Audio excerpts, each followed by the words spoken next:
when we do the investment function, we call that purposeful investing. And what I absolutely love about it is we are looking for opportunities that have both profit or income potential, but more importantly, they have a strong mission focus.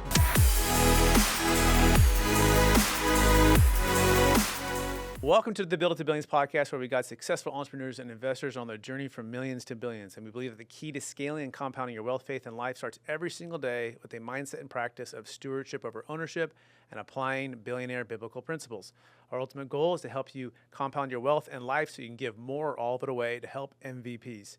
Hey, my name is Brett Swartz, and each and every episode I'm joined by some of the best entrepreneurs, millionaires, and billionaires on this show, and we're going to dive in and figure out their secrets, their wisdom, and their impact to be inspired and to move forward to make a bigger difference in this world. I'm excited about our next guest. In fact, he's got a really kind of tremendous background. I'm going to read his bio for you guys here, and he has a really creative, dynamic background. In fact, he is the CEO of the Tebow Group. The Tebow Group exists to fuel and amplify faith, hope, and love in support of some of the most vulnerable people, the real MVPs around the globe. The Tebow Group, founded by Tim and Demi Tebow, focuses on purposeful investing with the goal of helping great people and great companies to go further faster. Prior to leading the Tebow Group, this guest founded and led and exited multiple nationwide financial firms, including private funds, broker-dealers, RIAs, and insurance agencies, collectively managing over $2 billion for high-net-worth families. For his work in the financial service industry, he was named Investment News' inaugural list of top 40 advisors under 40. He's also named one of the top 8 visionaries who will pull the financial service industry into the next stratum, and so much more. Real quick, he's also alumni of Harvard's Business School. Please welcome to the show with me, Tommy Martin. Tommy, how are we doing? Doing great, Brett. Thanks for the intro. I wish I still qualified for that 40 under 40 thing, but man, the years just keep climbing up. So Father Time, man, catches up with us all, right? That's right. So how old are you today? And by the way, tell us a little bit about your story and your focus, and the kids get that laid out. Sure. Yeah. Sitting here at age 44 now. Been married for 23 years.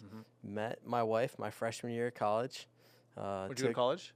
What's that? Where'd you go to college? Started out at a Christian college in Indiana called Taylor University. Okay.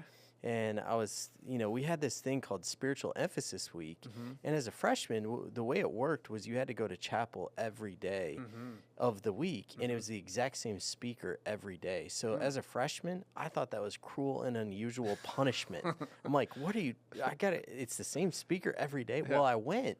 And that Monday, he was amazing. He was phenomenal. He was great. I was like, oh, this is going to be awesome. So I went back every day. Well, that speaker made a big mistake that Friday. He brought his daughter with him. Oh. And I took one look at her, and I was 17 years old, and I was like, man, I'm out of the game. And I ended up marrying her. Okay. We've been married for 23 years. Our oldest child is 22. We adopted her from overseas, not knowing she had severe special needs. And that's a lot of what actually ultimately brought me together with Tim Tebow and all of the incredible work that the Tim Tebow Foundation is doing for individuals with special needs or disabilities. And then very quickly after we adopted our daughter, the day of or the next day, we found out my wife was pregnant. So that son's now 19 years old. He's off at college. And then our youngest is 18 years old. He's a senior in high school. Okay. Wow, what a cool story. And those are cool seeds that were planted years ago. Talk to us a little bit about Tommy growing up, though, before the college days, for the kids, before the Tebow Group. I believe we've all been given certain gifts, and these gifts have been given to us to be blessing, help to others. What would you feel like your super strengths or the gifts the Lord's given you, and how do you use those to bless and help people today? Yeah, thanks, Brett. I was that quintessential latchkey kid growing up, and some people don't know what a latchkey kid is. It's that kid that you come home from school by yourself, and there's no one there to let you in, and so you put the key in the latch and let yourself in the door. Became a big term in the 80s, the 90s, and so I was that latchkey kid. Why? Because my mom was working her freaking butt off, and so she was just trying to provide a life for us, and so I would just come home, and I had to just really entertain myself a lot, and I developed this insane curiosity just would read all the time, would build, would play. Started reading my mom's college textbooks when I was in elementary school. I mean, just absolutely loved learning, loved reading, loved building elaborate adventures for my GI Joes. You know, it's just whatever I could do to, you know, pass the time for myself. And I think those things have carried on with me. I've always just been very curious and always wanted to learn, always been able to learn very quickly. And those traits have certainly helped in business. So curiosity, reading, ferocious like desire to learn and grow and build from a young age. Part of it sounds like out of, hey, you're just curious, and you know you're coming home and you're kind of by yourself, right? And so you're like, hey, I'm gonna just take advantage of this time and grow and learn. Yeah. That's really neat. And so fast forward, how about sports? Does sports play a role growing up at all? Were you? Yeah, it did. Sports was a bit of a challenge for two things. You know, number one, I'm not very good. Okay. I wish I was. Actually, I have a fun soccer story. I got pretty decent at one point. I'll tell you that story next. But then also, my parents were divorced. Okay. And so going every other weekend to my father's house or going on most of the summer to my father's house, it meant typical sports like travel basketball or baseball. All those types of things were really difficult to do. So I played sports by myself and with my friends in the backyard all the time. But, you know, didn't get real serious about sports until middle school, high school. Actually became a pretty decent soccer player, played on one of the top travel teams in the Midwest or the Great Lakes. And we were a team from Michigan. We went down to Indiana for a tournament and made it all the way to the championship in this tournament. And then we got our butts kicked 7-1 in the tournament final. I mean, it was terrible. And I was the sweeper. That's the last defender before the keeper or the goalie. And these 7 goals weren't scored on our goalie. They were scored on me. This player I was playing against could do whatever he wanted with me. I could not do anything to defend against this guy. And so I walked away from that day. I was a senior in high school, or sorry, it was the summer before my senior year. I thought I was going to play soccer in college. I walked away from that day realizing I am not college material. That guy is college material. So I didn't end up playing soccer in college. It worked out. I started my first company when I was 19 years old. I probably would not have done that if I was playing soccer. But a decade later, I found out who that guy was that just destroyed me on the soccer field. Guy's name was DeMarcus Beasley, who went on to be one of America's greatest soccer players of all time, played in 4 World Cups for us. I mean, and so I was getting dominated not by a D1 athlete, but by one of America's greatest soccer players of all time. Wow, that's incredible. So you get dominated by DeMarcus, you get humbled a little bit, but then second, beyond humbled. But then second, you turn around and say, okay, maybe my focus is a little bit different. So you go on to college and you say, I'm going to focus. You start your business. You started a business. Well, it really wasn't a focus. It happened very much by accident, many times over. And so I just knew I wanted to marry this girl. Remember, I'd met this girl that when became your business. I was 17, and I'm trying to figure out how can I provide for her. You know, I sat down with her dad. I just turned 18 years old. And you know, he ended up building the largest church in Fort Wayne, Indiana, where we live. And so it was a little bit of a local fishbowl. And people would always ask me, what's it like to ask the pastor if you could marry his daughter? And true story, the third time went really well. So the first time I was barely 18 years old. I didn't officially ask him, could I marry his daughter? It was more of a conversation of, hey, what do I need to do to get myself in a position to marry your daughter? Good question. And he was so gracious. I mean, this man is truly a modern day saint. He was so gracious with me, Brett. He said, you know, Tommy, there's 2 things we expect anybody that would want to marry our daughter. You know, when you take your vows, you're going to say, I will provide for you and I will protect you. And so we just want to make sure that you have a plan for those things. And he said, you know, so like providing, like how do you plan to pay off student loans? How do you plan to get health insurance. And I just looked at him totally serious, Brett. I'm like, what's that? That poor man, he was just so patient with me. Yeah. Ended up marrying his daughter a couple years later. I was 20 at the time we got married. But in college, I was a triple major in Bible, youth ministry, and music. Whoa. And it turns out I'm absolutely awful at all three of those. And I hope someday to be good at my Bible. Odds of me being good at music are pretty low at this point. Although I do believe in a growth mindset, so maybe we'll get there with piano and guitar at some point.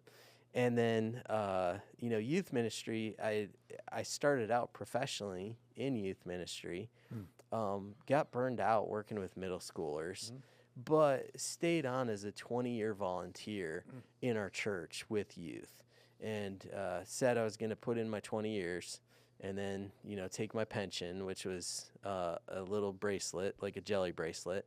But I did it. And so it was through that I wanted to marry this woman who I did marry eventually. I just needed a job. And so this guy from our church needed an intern. I was like, great, I'm in. I was burnt out on middle schoolers, needed a job.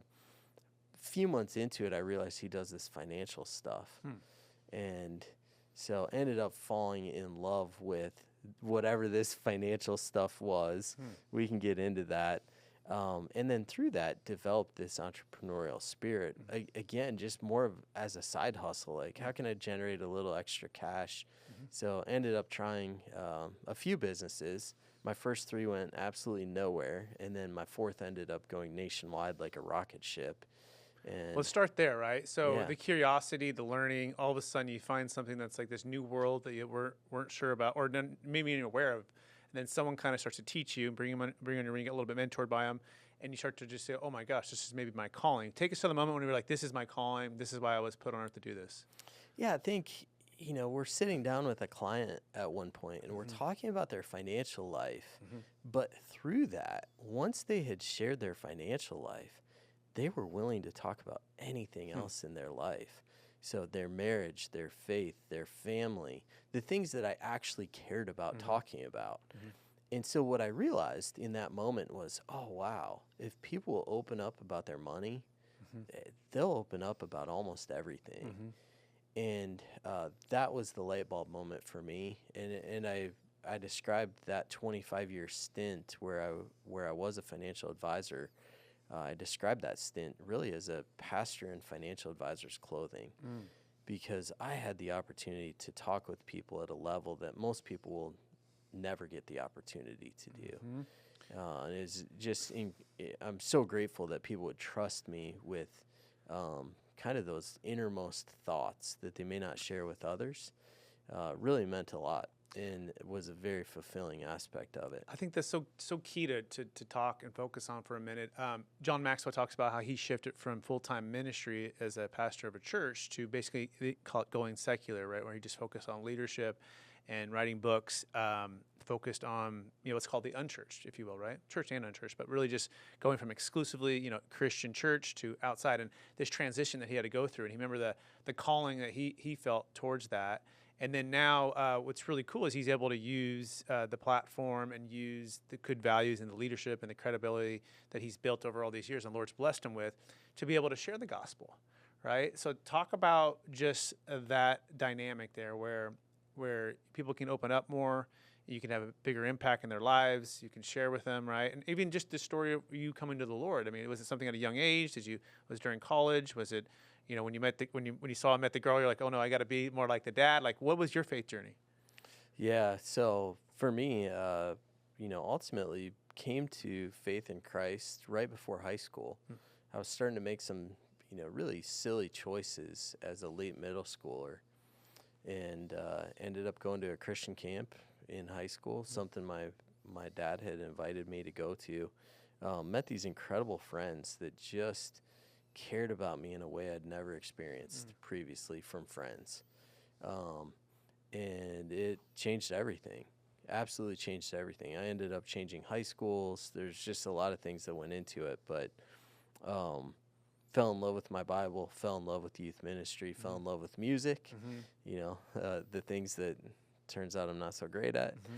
But that was really the start. And then as in moving into this role of financial advisor, I had the mindset of I'm not going to be a quote Christian advisor. Not casting stones at all. I have some very dear friends that are primarily quote Christian advisors, and they work mostly with Christian clients. I didn't want that to be what I did. I wanted to work with everybody. And then I loved my father-in-law's philosophy about faith. It was always invite, never insist. And it just gave me a framework for I'm going to be open about who I am and why, what makes me tick. That, that knowledge that ultimately Jesus died for me. Like, and once you grasp that, it changes everything that somebody would do that, that God of all people would send his son. I have 2 boys now. I just cannot fathom the love required to allow your son to die for someone else. And the fact that God would do that for me, how much does he love me that he would do that for me? And so I wanted that, I wanted to be open about that faith because it does drive everything in my life, or at least I hope it does, Brett. But I never wanted to be pushy or, people are on their own timeline with the Lord. And I wanted to be there to be available, to be open. And it was just a great way. I've had so many clients that were atheists or of different faiths and got along incredibly well with all of them. But for most of them, there was an opportunity at one point or another where they said, man, what is it that makes you tick? What makes you different? And I hope occasionally I had the courage to share with them what it really was. Awesome, Tommy. It sounds like, Jesus changes everything about everything, right? And he did for your life. At the same time, you felt called, and it's not in conflict, called to serve all people, which is like Jesus served all people. Always invite, never insist. I love that thought and that philosophy. So, okay, so you fall in love with serving in the financial industry, right? And then you're like, okay, man, I also feel like I'm entrepreneurial. So let's launch. What is that launch with the rocket ship? Let's go there. Well, so it really all started with this book, Rich Dad, Poor Dad. And, the whole point of the book was you need to not just make income from your own work. You need to make passive income that works when you're asleep. And so it was that quest for like, how do I get some money that works for me while I'm sleeping? And again, my father was a counselor and professor, and my mother was a teacher. So, I did not come from a financial background or really have any financial literacy growing up. So it was all just being learned as I went. And the concept of Rich Dad, Poor Dad was appealing of like, oh, okay, that's how people do it. And so that led me down the path of creating a direct-to-consumer business that was related to the insurance industry. I was a little bit ahead of my time and didn't know how to do sales and marketing at that point. And then moved into building real estate communities. I thought I was going to build a real estate community for older folks, but it turned into actually building real estate for individuals with special needs or disabilities. And that was before I had adopted our daughter. So there was already a little bit of understanding of, just some of the adaptations that could be helpful, things like that ended up being helpful later after we adopted our daughter. And then tried an ice cream store. And that was my best life example of market timing because it did it so poorly. What I figured out was when we were in the 70s or 80, from temperature standpoint, when we were in the 70s, we lost money. When we were in the 80s, we broke even. When we were in the 90s, we made money. The summer I opened that ice cream store, it only got into the 90s 3 times where we had opened it. And so it was just a disaster. So, we shut it down. The next summer is like the hottest summer in the last 20 years. Probably would have made a killing had we kept it open. But through that, we were trying to build that ice cream store in a way that we were going to franchise it as like the next Dairy Queen. One of my best friends is the largest Dairy Queen franchisor in the world. And, our whole concept was, we're going to build the next Dairy Queen. And so I learned a lot about systemization and all those things. And all these things are going to come back to be helpful later on. But as I was going through those initial businesses, I felt like such a failure. And there's a 3-year period we didn't know how to pay the bills. Like every week, I don't know how to buy groceries. And I'm so grateful. My in-laws were just there every step of the way to prop us up. They literally brought groceries. They literally brought a mortgage check for 3 years. For 3 years. And without that, I probably wouldn't be sitting here today, Brett. So, but the business that took off like a rocket ship, I'd fallen in love with this financial space, even though under the hood, I was a financial train wreck personally. So I knew how to help other people, but one of the challenges in the financial industry is you can make a lot of money if you're willing to sell stuff that isn't great for other people. And it's a lot harder road to make good money if you're unwilling to do what's not right for somebody. And I just always had this rule of like, I want to treat people right.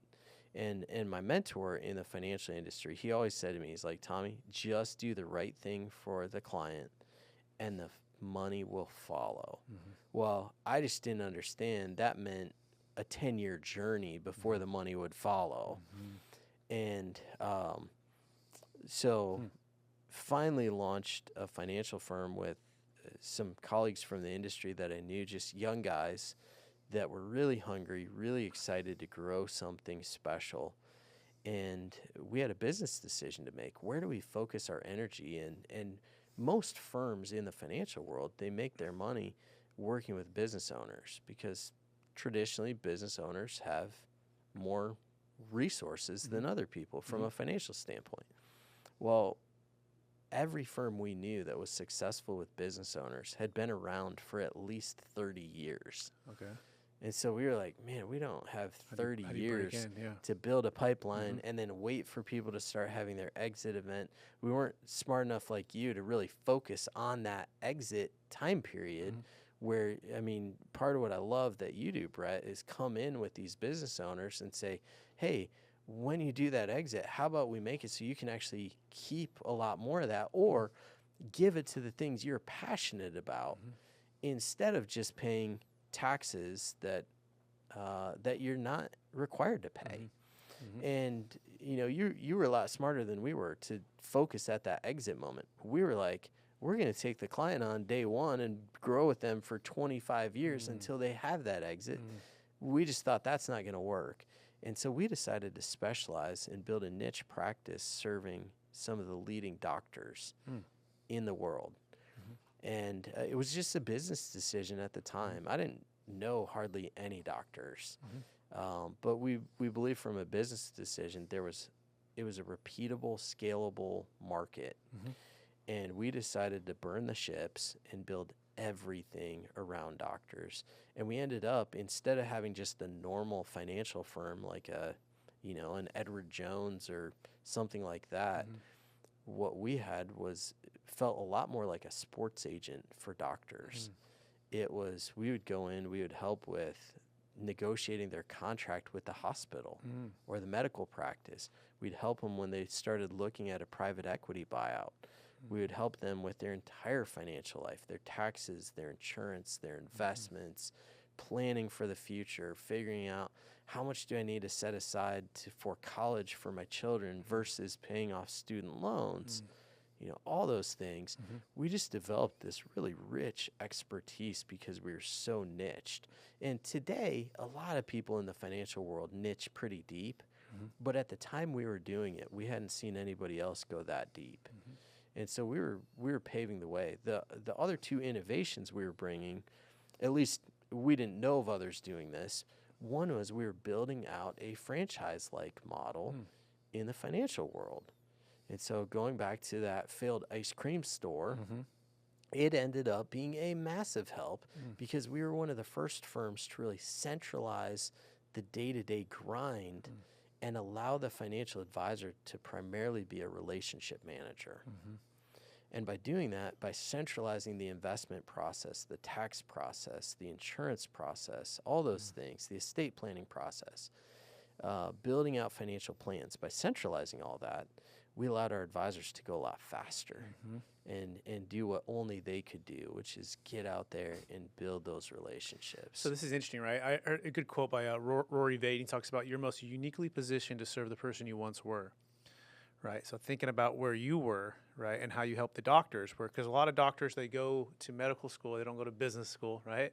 And then they're really good at medicine and they're passionate about it, but their financial IQ is not as high. Their IQ is through the roof, but having that, right? And so you know, being where your background, right, and the failing of the ice cream store, but really it's not a failing, it's just a learning opportunity, right? You're most uniquely positioned to serve the person you once were. And I imagine, too, the financial advisors who joined you, same thing, right? You say, hey, look, you focus on the relationships, you focus on the strategy and implementing the processes and the execution of it. Let us centralize it. I imagine that helped you to recruit to help those financial advisors also do their best work. Yeah, absolutely. We would recruit people that had not been in the industry previously, and we would train them up. And so that's exactly what we were doing. We were saying, hey, look, no, but even if they had experience, they didn't have that level of experience serving doctors. So we had to like untrain all the bad habits they'd previously learned if they were already in the industry. We just found it was easier to just build them up from scratch. And we also became one of the first firms in the country to move to mostly doing meetings by video conference. I'm talking back in 2008, 2009. Wow. We were doing most of our meetings by video conferencing. Actually, the audio quality was so bad. What we would do, we would send a link for the video conference, but we'd get them on their cell phones. Through your phone, yeah. Every time. But that allowed us, whereas I know some firms in the financial industry were not allowed to do video conferencing until COVID. Wow. So we were what? Unique competitive edge. 10 years? Yeah. No. More than that. Yeah, because 2020, right? It's 2021 right there. Yeah. We were way ahead of that curve. 13, yeah. That allowed us to grow nationwide. Wow. So if a doctor had a friend that they'd gone to residency with that was in a different part of the country, we could still get a referral. Right. And so, and since you niche down, like it's not a hard overcome. And these doctors are also so busy with their schedules and whether they're working the nights or the days or they're on call. It's like, hey, if I can grab 30 minutes, 45 minutes, an hour, hour and a half on a video conference, wherever I'm at, they don't have to feel like they have to get dressed or go somewhere or try. I mean, if you think about it, it actually serves them better, right? Although being in person is amazing, right? And I'm sure you guys have opportunities to do that. But it's like if we can get more efficient, we can make an impact faster.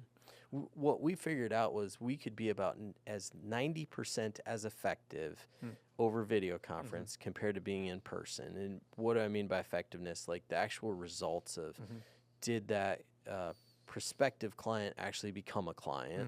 Our results were 90% as good over video conference, but it allowed us to scale at such a clip that it made way more than made up for that 10% we were losing by not being in person. Right. And it sounds, when I talk about it in hindsight, it sounds like I know what I was talking about.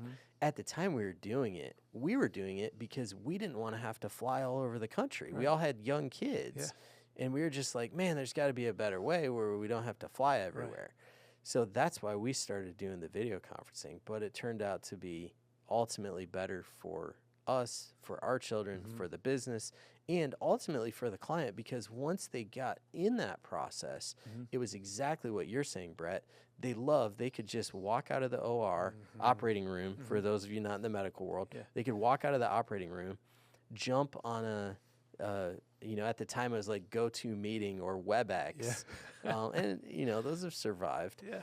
But they could just jump on one of those with us real quick, crank out a quick meeting, see our screen, talk on their speakerphone while they see our screen. Hindsight's 2020, right? It's just so funny how the norms of the way things have always been done, right? And those to break it are always the out of the box, or the rebels, or maybe they're not serving the way that the traditional way would be serving, and actually you're serving in a better way if you really got to it. And so absolutely love that. So that thing takes off like a rocket ship. You get how much? $2 billion under management approximately? What was the? Yeah, we started with $6 million under management. Okay. And, we were working out of our garages. Yeah. No joke. Okay. And by the time I ended up exiting, which is a different chapter in the book, but by the time I exited, we were at $1.6 billion. Wow. And how many years did that take? Just about a decade. Okay. 10 years. Yeah. And what percentage of what was the most growth? The last 3 years, or was it pretty steady? Like where year over year, like, boom, it just started to compound. It take 5 years and then it started to really hockey stick, or what's the feel for that? It was a steady growth Steady curve. growth? Okay. It was a very steady growth curve, yeah. So transitioning now, okay? So you knocked that out of the park, right? You're married, kids.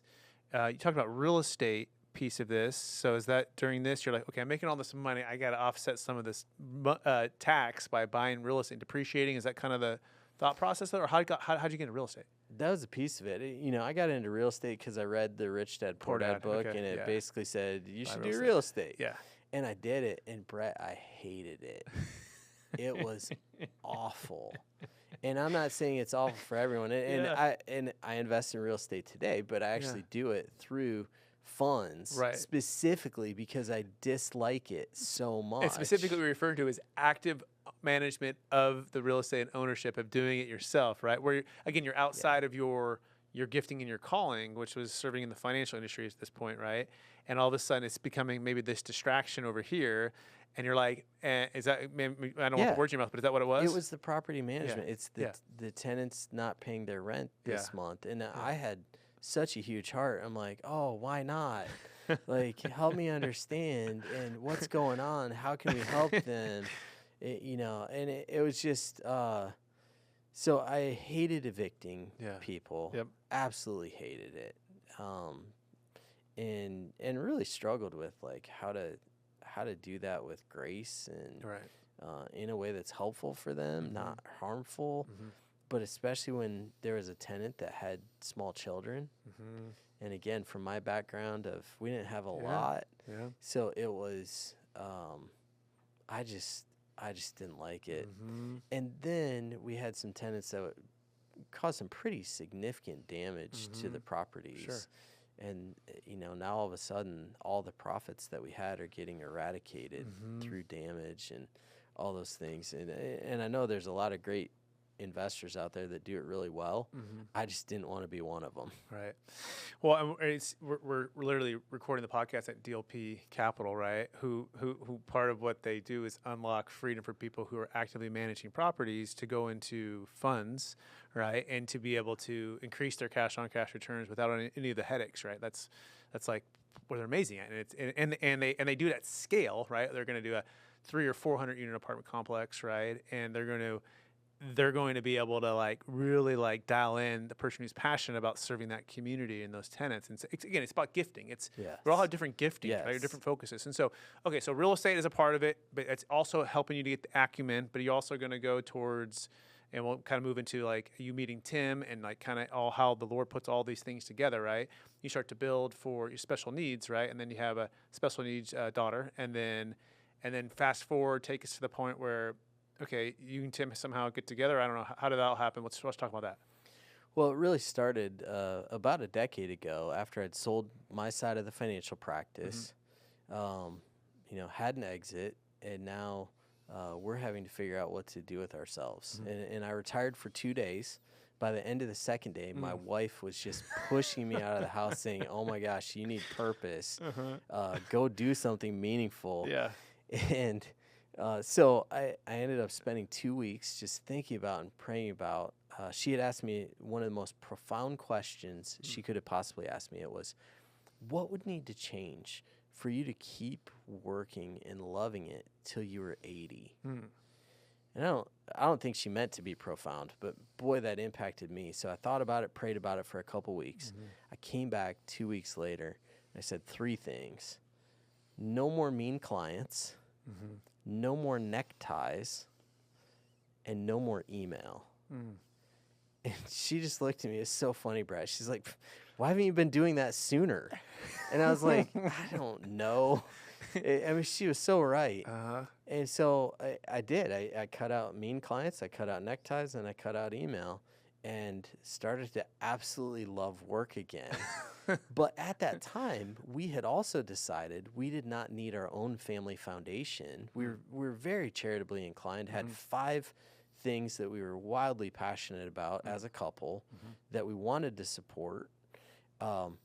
And we had decided we didn't need our own family foundation because all 5 of those things, 5 for 5, the Tim Tebow Foundation was already doing with excellence. Wow. And we had never met Tim, never expected to meet him. But the Tim Tebow Foundation checked all 5 boxes that we were already passionate about.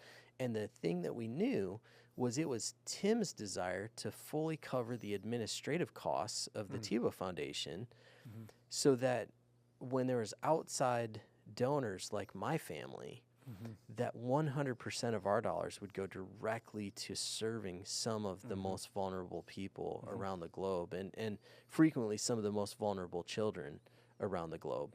And so for us, very quickly, it just became a business decision. Why would we start over something from scratch when we'd have to build and, we'd have all the overhead? Tim's already covering it. Why not just throw in with them? He seems trustworthy. We've never met him. Don't expect to, but seems like a trustworthy guy. And so that's really where it started about a decade ago. And, we were just observers from a distance and continued to be wildly impressed by everything that Tim was up to. And through some really cool God moments along the way, I ended up becoming good friends with some of Tim's team. And then a couple of years ago, got a phone call saying, hey, we need somebody to run the for-profit side of Tim's world, the business side, so that he can spend more time on the nonprofit side, specifically more time working on rescue operations for vulnerable children. And when we found out some of the work that they're doing under the hood that I can't even talk about publicly, but real meaningful operations where they're taking a child from some of the worst evil and harm's way imaginable and bringing that child to a point of safety and hope for a much brighter day in the future. When I found out those things, I couldn't say no. Praise God, you didn't say no. And now, fast forward, you guys to talk about it. In fact, we were talking at the Wellspring at Boca at an event we were just about a month ago, and so Tim and you guys and the team all sit down and say, hey, this is the next kind of vision the Lord's given them for the Tim Tebow Foundation, and the financial and the building that to focus, and then Tim to focus even more on that. So take us to that and how you guys have evolved and the teams have evolved over the years to further, I guess, be in your strengths, right? And be in your calling, be in your lane. Talk about that, especially as someone who's been a dynamic leader in your own business, and Tim being a dynamic leader. Like, talk about the best ways that teams could do that. Think about like David, in the Bible, and what's Saul's son? What's his name again? Jonathan, right? Jonathan. I think about even just the different apostles, or just different people have different it's called business partners, right, or life partners, right, where they're doing life together, but they're doing it in their own lane. So talk about that and how that's kind of evolved over the years. Yeah, it's been such a joy to work with Tim and his wife Demi Lee. They're just so driven And I mean this. Tim is one of the most driven, intense humans I've ever met, and he married someone equally as driven and intense. Demi Lee is just phenomenal. And they both just have these uncanny instincts for business and for strategy. And let me give you an example. Part of what the Tim Tebow Foundation has done is, it's all launched as Tim was still a professional athlete. And so the way the foundation evolved was Tim realizing I can't go do the day in and day out work. I have to find incredible people to help support that. And so they went out, and Tim never called it mergers and acquisitions as we would, but he had this innate sense of, I'm going to go look for the best of the best in a particular area of serving some of the most vulnerable people around the globe, or some of the most vulnerable children. And he would find what they thought was hopefully the best of the best, and they would build a relationship over a 4 or 5 year period. And if they proved they really were elite at that ministry function, then Tim and his team would say, okay, come under our umbrella. We'll take care of all of your marketing, all of your accounting, all of your legal, all of your fundraising. Just come under the Tim Tebow Foundation umbrella, and you just go be really, really great at ministry the way that you already are. So in the business world, what I would say he was doing was creating a shared services model and platform, and doing it through M&A, mergers and acquisitions. It's really what he was doing. Never sat down and said strategically, like, oh, this is what I'm going to do over the next decade of my life. But today, the Tim Tebow Foundation has over 26 ministry partners that are just world class at what they do. And some of those are fully under our umbrella at the Tim Tebow Foundation. Others we're still testing and vetting to see, are they as great at what they do as what we think they are? And so that was happening innately. And on the other side of that, Tim had this innate business sense of just, and I don't even want to call it business sense. Tim had this unnormal approach of actually doing what he said he was going to do, and through that building this incredible relationship with the market of trust. And I really believe that. I knew that from a distance. I'd never met the man, and yet decided I didn't need my own family foundation because I trusted him. And so the Tebow name just brings a level of trust that's not normal. So talk about that for a second, like stewardship, right? So you stewarded, the wealth for a lot of families, and even the RAs to build up the systems, the process to help them steward the wealth, right? You have this retirement moment for 2 days. You have this calling of, now you want to be able to bless these 5 areas of ministry. Tim's already doing it, right? And now this moment comes, they're like, okay, we want to hand over a lot of the stewardship of the investment, right? And so talk about how, you were faithful in, and I won't say these weren't small things. These were big things, but, built up. But now it's this even a bigger thing, because it is part of it's Tim's name, right? It's Tim's credibility. It's what Lord's blessed him with, his faithfulness, right? So you're becoming a part of that, right? So walk us through that stewardship mindset and practice, and any kind of wisdom for those that are out there that are wanting to, have a higher level of credibility and trust. Yeah, Brett, I don't want to make it about Tim. I think all of us that are walking around saying our faith in Jesus is what matters and guides our lives need to recognize our actions, what we say, what we do, it doesn't just represent us. It represents more than us. And one of our family values that we'd tell our children every Wednesday when we drop them off to school, because we'd tell our children a different value every day of the week. But Wednesday's family value was remember who you represent. And it meant you don't just represent yourself. You represent our family.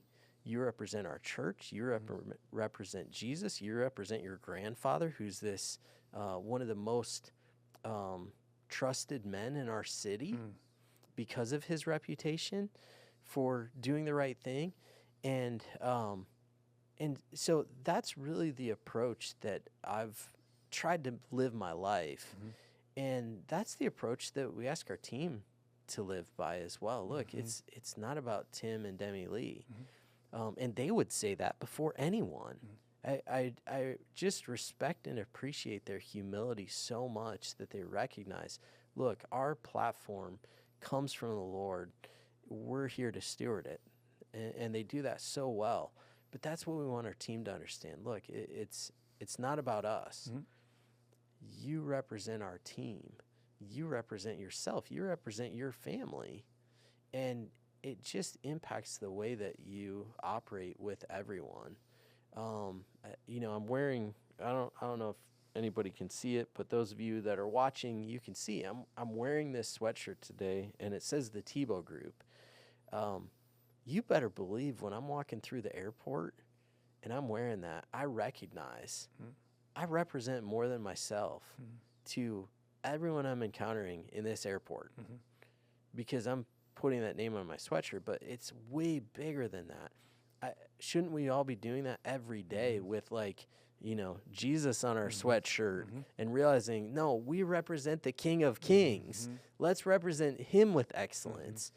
And Brett, what I like to hope is that as I represent Jesus with excellence, and I hope to do that more often than not, that would also represent Tim and Demi Lee with excellence. Beautiful. Well said. I love that. Let's shift a little bit now for exactly what the Tebow Group does, right? So people can have a clear understanding of that. Tebow Group and then the Tim Tebow Foundation, right? So make that really clear, and then focus on what do your day-to-days look like these days, and what's kind of what are some of the goals and the visions for the Tebow Group? I love it. Well, let's start with the end in mind. The most important thing for all of us, whether it's at the Tim Tebow Foundation, we call that TTF, or at the Tebow Group, we call that TTG.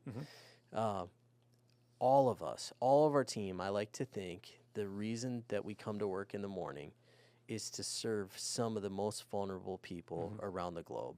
And we do that in 5 main areas: adoption, care, and prevention, children with profound medical needs, special needs, people with special needs or disabilities, and then anti-trafficking and child exploitation. And then ultimately, we have this incredible ministry campus called Rising Light Ridge, where it all kind of comes together. And so the Poconos Mountains out in Pennsylvania, right? It is. Yeah. It is. You've been a part of that, and we're so grateful to you and so many others that have helped to make that happen. But so those main areas, think of it as what the foundation is up to day in and day out, is they are there to bring faith, hope, and love to those needing a brighter day in their darkest hour of need. And that mission was really laid out in Tim's heart at the very beginning. He just felt like, this is what God has called me to. Beautiful. So Tim Tebow Group. So, sorry, you keep going. I kind of cut you off. Yeah, on the Tebow Group side, TTG side, our mission is to fuel and amplify faith, hope, and love. And I like to think of the fuel side as putting the financial gas in the tank. Remember, one of Tim and Demi Lee's goals is to be able to fully fund the overhead, the administrative overhead of the foundation, so that when everybody else is chipping in, that all of our dollars could go directly to serving some of the most vulnerable people. So when we say to fuel and amplify faith, hope, and love, the fuel side is we're putting financial gas in the tank. And the amplify side is we've been trusted to steward Tim and Demi Lee's audience and to make sure that we understand, why has this audience chosen to give us their eyeballs, their attention, their energy? How can we meet their needs? And as their needs are met, how can we help pull them into the fight for some of the most vulnerable people? And we always like to say it's not about us. It's not so much that we want to get them involved with the Tim Tebow Foundation, although we love it when people choose to do that. We want to get them caring about the things that break God's heart, some of the most vulnerable people. And if that happens to be with us, awesome. And if that happens to be elsewhere, awesome.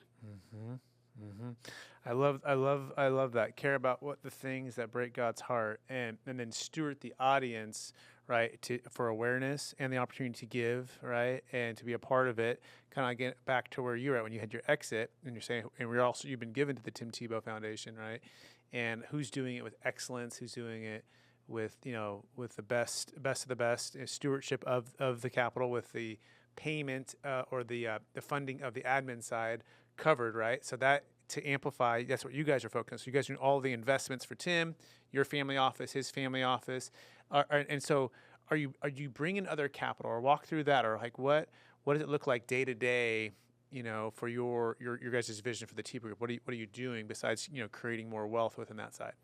Yeah, it's been a lot of fun, Brett. So when we do the investment function, we call that purposeful investing. And what I absolutely love about it is we are looking for opportunities that have both profit or income potential, but more importantly, they have a strong mission focus. And I'll give you some examples. We love finding companies that are using technology to fight human trafficking. I want to invest in that. So, listeners, if you have technology like that, please get in touch with us. We want to talk with you.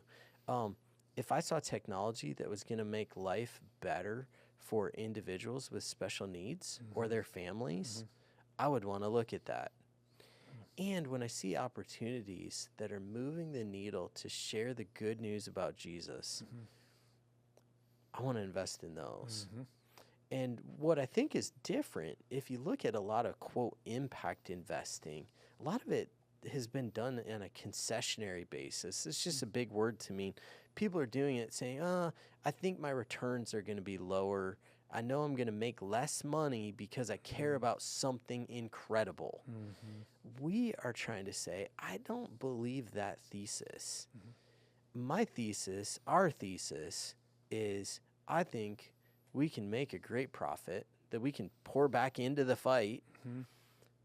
But I think we can do that caring about some really awesome things. And we either do that ourselves. There's three ways we do it, Brett. Either we do investments ourselves. So we'll do direct investments into incredible companies, and then we'll put our energy behind them. Or we will set up a fund where our friends can come along with us and do this with us, or partner with a fund and do that same thing. And we have awesome opportunities. One of our funds, it's technology that only invests in, it's a fund that only invests in technology that's fighting human trafficking. Another one is a fund that only invests in faith-led founders of AI and robotics companies. I mean, I pinch myself. I get to do this stuff day in and day out. We also have some sports funds. So they invest in sports teams, whether professional or minor league. And, we also have a fund that is GovTech. So they're investing in things that can help the government. And the reason we want to help the government, at the core function, it's there to help our vulnerable population. So if we can provide technology that allows the government to more efficiently provide services for some of our most vulnerable populations, that's a really good thing to us. And so we partner with, those are funds where we're actually involved day in and day out. And then we also have incredible fund partners that we believe in that are doing really big things that we just write a check and we say, we trust you to know this domain. Great example, we're sitting here today in DLP's office, as you mentioned. They are one of our trusted real estate partners because I don't want to invest in real estate personally. Yeah, that's not my gifting. They're like, hey, Tommy, we started real estate. And you're like, no, the one fund we're not starting is real estate. I'm not going to do it. And they're like, what do you mean? They're like, let me tell you a story. Let me tell you a story about this tenant and this thing. And so exactly. So so again, you're being an amazing steward with what the Lord's given you, and you, and I mean collectively. We're trying. Tim, we're trying. and the team to focus on the things that are going to be the highest and best excellence, right? Even within these funds, what you're saying, right? With tech, with faith-led founders, AI and robotics, sports funds. Imagine sports. Tim has a little insight on that. And then government tech. I think that's so fascinating. And on top of that, you're also saying, okay, well, who else can we partner with? It doesn't have to be a box, right? You can be creative in this whole endeavor. So this is really cool. So does like accredited investors, are they able to, join and invest with the Tebow Group?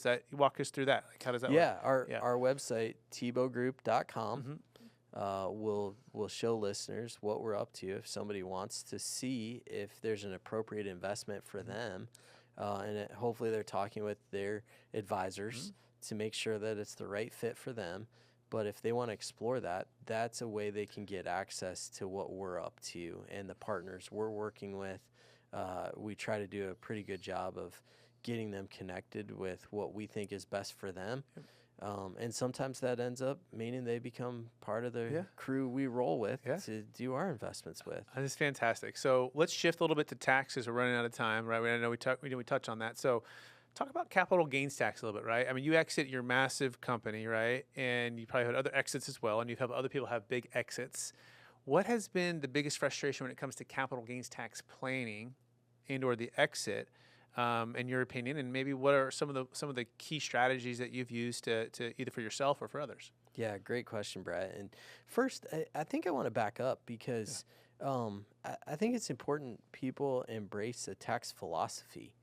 And so that's important to me because from a biblical standpoint, those of us coming from a faith worldview, it's pretty clear. Give to Caesar what is Caesar's. So the question is, what is Caesar's? Well, there was a judge back in, I don't even know when, a long time ago, and he wrote this incredible opinion about taxes. Let me grab my phone here. I'm going to read it. And I love what he said because it's really guided my tax philosophy. And, when I sat down with Tim talking about how do you want your businesses to operate from a tax standpoint? Do you want to be aggressive? Do you want to be conservative? All those things. I love Tim's answer so much, Brett, and it's not going to surprise anyone out there. Tim said, Tommy, I just want to do what's right.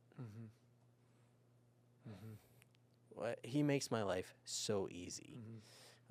And so I want to read you what this judge, his name is Learned Hand, great name, and Judge Hand said, anyone may arrange his affairs so that his taxes shall be as low as possible.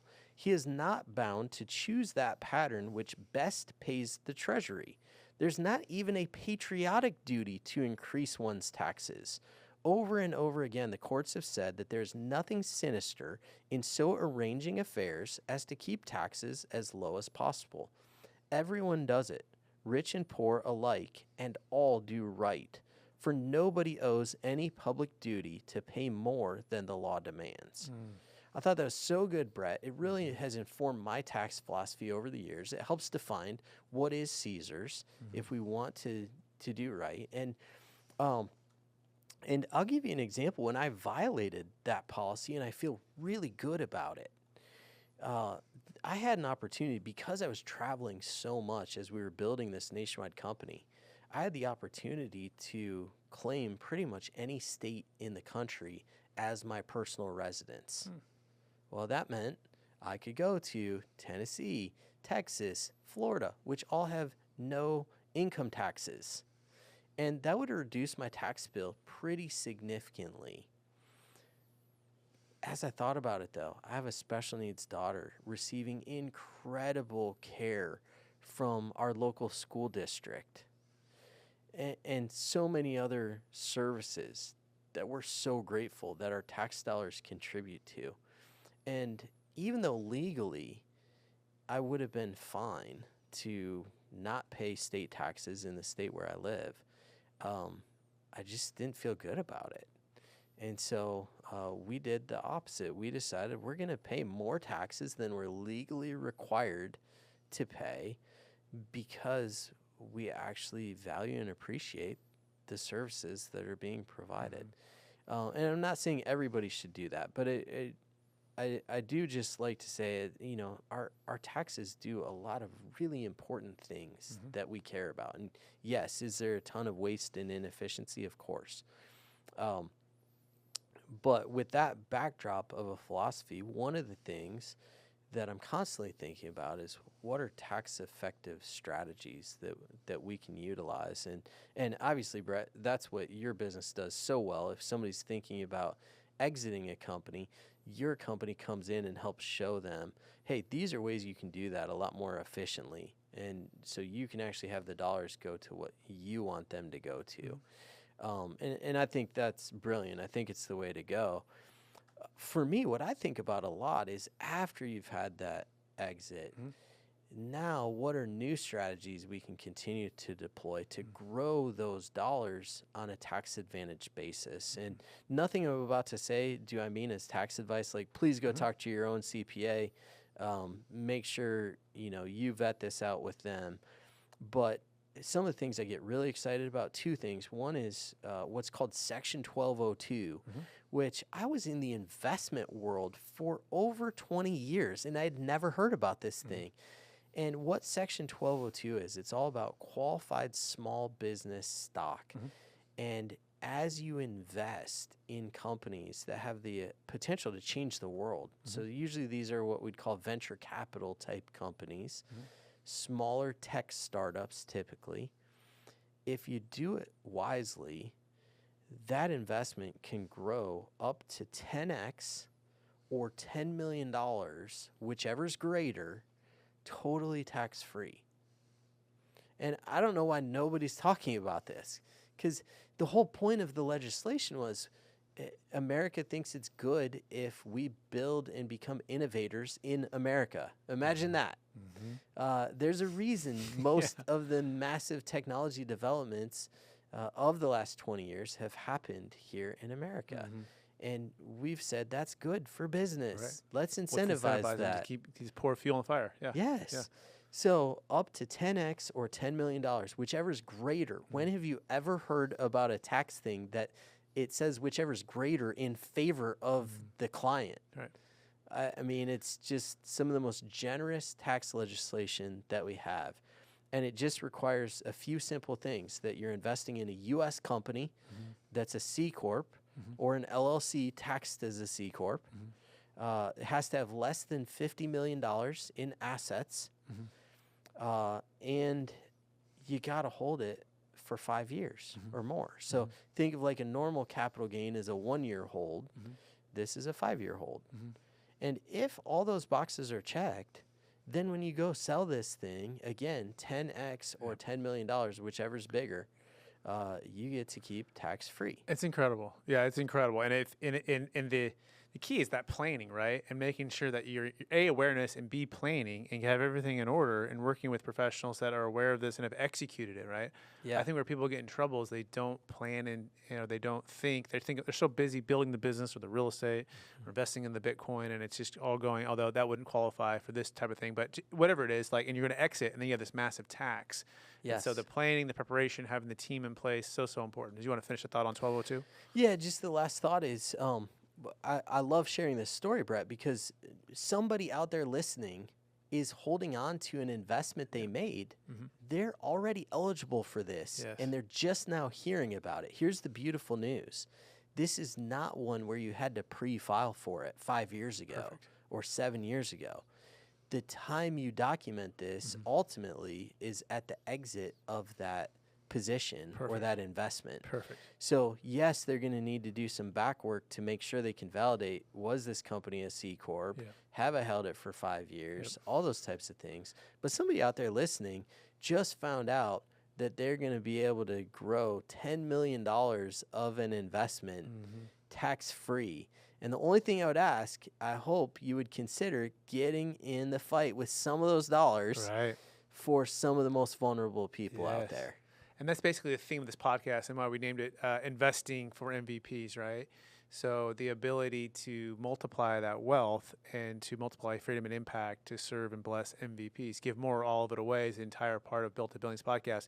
We're totally out of time. We're going to go in the lightning round real fast, but Was there a second strategy that you wanted to mention? I didn't know. I wasn't sure. Well, we ran out of time. Maybe I'll come back. Okay, yeah. Well, we'll save that one. You have to wait for that other one. So quickly on the lightning round. Are you ready to go? Yes, sir. All right. Number one book you've recommended most in the past year, you're reading that you're loving and that you're giving away, or you just loved.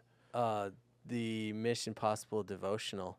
Okay. And that's not just because it's by Tim Tebow. I think okay. it's actually really, really great. No, yeah, I'm sure it's fine. You have to preface that. I'll check that one out. I didn't know you had that one. That's why you mentioned it. Question number 2, number 1 leadership quote or theme that you strive to live by. Uncommunicated expectations are disappointments waiting to happen. That's perfect. Question number 3, what are you most curious about right now? I've been really diving deep into the book of Amos. I don't even know if I said it right. Amos. Amos, I think it's Amos. But I've been diving really deep into that book. Here we have a shepherd that maybe he was a pretty significant, influential businessman. We don't really know. Yeah. But he decides to go and launch his ministry in the southern kingdom instead of the northern kingdom where he was from. And so we have this historical missionary that was using business as a mission possibly. And I'm like, man, I want to understand this guy. I got to jump into Amos, brother. Yeah. Next question, biggest frustration with the 1031 exchange? Oh, the timing.